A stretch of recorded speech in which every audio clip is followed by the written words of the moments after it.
안녕하십니까? 예, 저는 강민철이고요. 저는 라이프 체인저 류호성 원장입니다. 반갑습니다. 반갑습니다. 예, 원장님 기능의학을 하고 계신 걸로 알고 있는데 어쩌다가 기능의학을 하게 되신 건가요? 또 어쩌다가 그러니까 뭐 하지 말아야 될 걸 하고 있는 사람처럼 들리는데요. 설명을 하면 좀 사연이 깁니다. 제가 이 기능의학을 했다고 한다면 공부를 시작한 한 20년 정도 된 것 같아요. 20년이나요? 예. 처음에는 이제 그 영양의학, 영양학으로 시작을 했던 것 같아요. 그래서 학교 다닐 때 그 어려웠던 생화학 시간이 제일 힘들었거든요, 사실은. 근데 이제 영양학이라는 건 이제 의학에 필요한, 그러니까, 메디칼 뉴트리션이라고 얘기해야 될까요? 그걸 공부한 게 한 20년 됐어요. 근데 공부를 하다 보니까, 그게 사실 화학식을 놓고 이걸 임상적으로 적용할 기회가 사실은 좀 힘들더라고요. 공부만, 의사들이 실질적으로 약만 처방할 줄 알았지, 이 영양에 대해서는 따로 공부하지 않으면 좀 문외한이라고 해도 사실 별 다를 바가 없거든요. 네. 그렇게 시작한 공부가, 저도 이제 뭐 이런저런 것, 뭐 사실 다른 일을 많이 했었어요.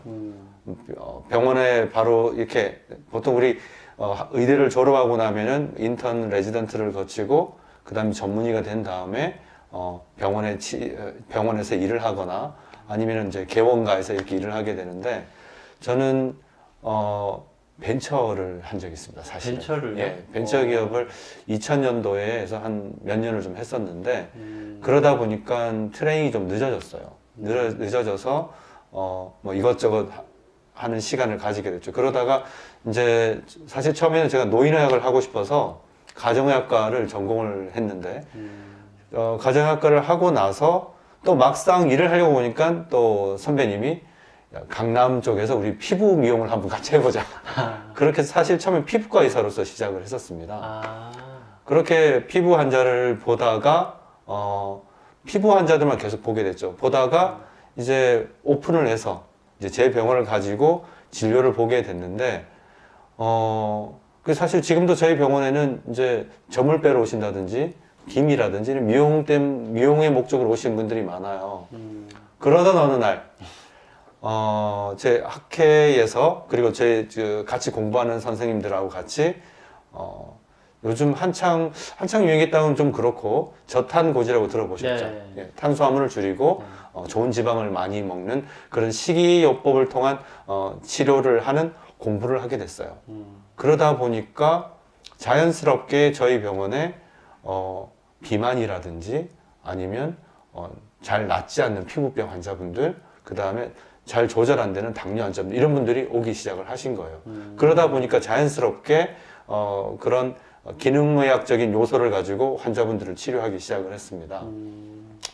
기능의학이라 그러면 애초에 기능의학도 처음에는 대체의학으로 이제 알려져 있었죠. 뭐 얼터너티브 메디슨 네. 이런 식으로 검증이 된 부분도 있고 검증이 되지 않은 부분도 있고 그런 식으로 환자들에게 기존 우리가 알려져 있는 뭐 대학병원이라든지 뭐 이런 이걸 컨벤셔널 메디슨이라고 합니다. 네. 그런 정통의학적인 방법으로 치료를 했는데 치료가 잘 안 되는 거예요.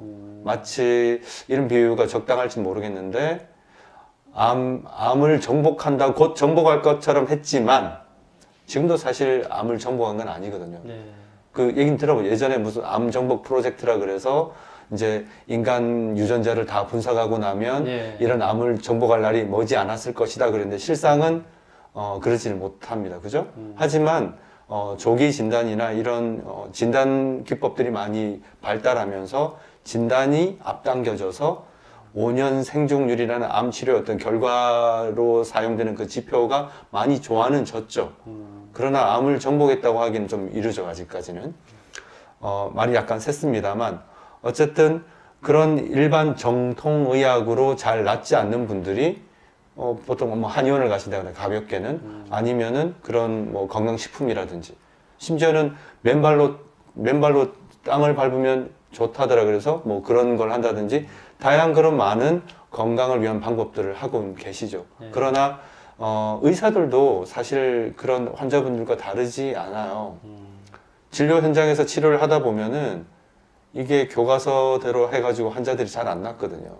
그러니까 그런 고민을 가진 의사들이 여러 가지 방법을 사용해야 하면서 그게 대체의학이 되기도 하고 또 그러다 보니까 사람의 몸이라는 게 유기체잖아요.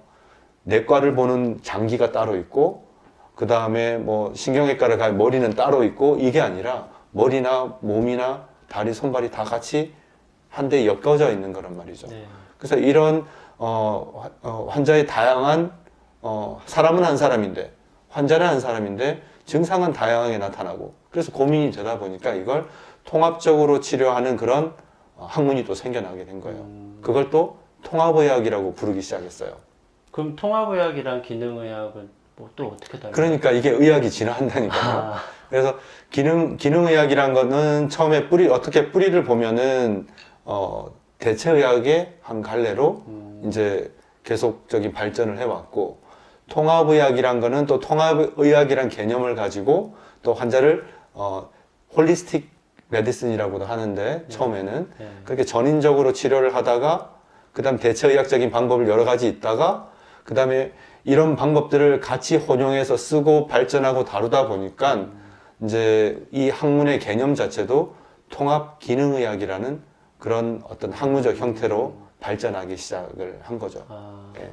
그래서 이제 기능의학 치료를 왜 했느냐 얘기를 하니까 이까지 얘기하게 됐는데 그러니까 저도 원래 가정의학이라는 학문 자체가 영어로는 패밀리 메디슨이라 그러고 실질적으로는 어떤 1차 의료라고 할까요? 네. 우리가 당장 뭐 배탈이 나거나 열이 나거나 이럴 때 가까이에서 가서 뭐 내과적 질환이라든지 피부과적 질환이라든지 이런 걸 이비인후과 질환이라 이런 걸 갖다가 1차 진료 영역에서 이제 다루는 학문이 바로 가정의학과인데 가정의학과를 하려다 보니까 뭐 하나만 깊게 뭐 내과 소화기 내과면서 내시경하고 이게 아니라 다양한 질환이나 다양한 증상을 다루게 됐고 또 제가 그런 그 영양학 쪽에 또 하다 보니까 가정의학과로서 기존 약으로 치료되지 않는 걸 영양학적으로 좀 더 좋게 할 수는 없을까. 그러다 보니까 이런 것들, 그리고 저탄고지 같은 식이요법을 뭐 접목을 한다든지